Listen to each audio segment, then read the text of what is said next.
Hey YouTube, welcome to another episode of News in 2 Minutes, bringing you the news that you need to know every day. Let's begin. The government in Chile has deployed over 8,000 police throughout the capital as thousands of protesters set fire to over 50 cars and buses, severed power lines leaving over 200,000 residents without electricity, and injured dozens of police and civilians as violence threatens to retake the country.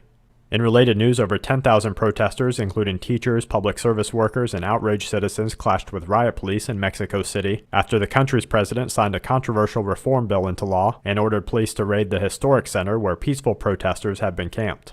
A massive starfish die-off near the western coast of British Columbia has hundreds of residents concerned that radiated water from the Fukushima nuclear power plant may have already reached some of the shores of North America, where it is expected to cause irreparable harm to local marine life. In related news, days after Japanese government officials reassured the world that dangers from Fukushima were being overblown, a senior official at the Tokyo Electric Power Company told local media that the plant was completely out of control, where an unknown number of radioactive water leaks and melted fuel rods will continue to hold the world hostage to radioactive contamination for years to come. Health officials in Louisiana have confirmed the existence of a rare brain-eating amoeba throughout multiple locations in the St. Bernard Parish public water supply. State officials are giving apparently irresponsible advice to residents, saying that they suggest residents continue drinking the contaminated water. However, they are advising all of the citizens to avoid getting the water into their eyes, ears, or up their nose.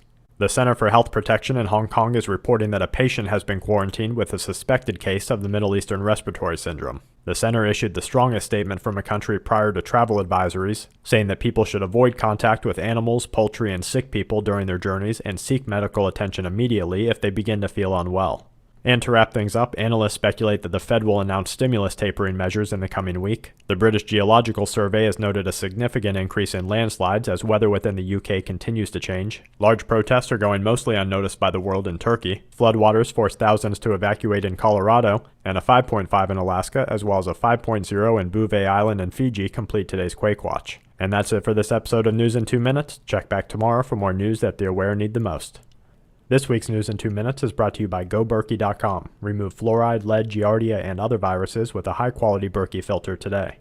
And SQMetals.com for all your precious metal needs.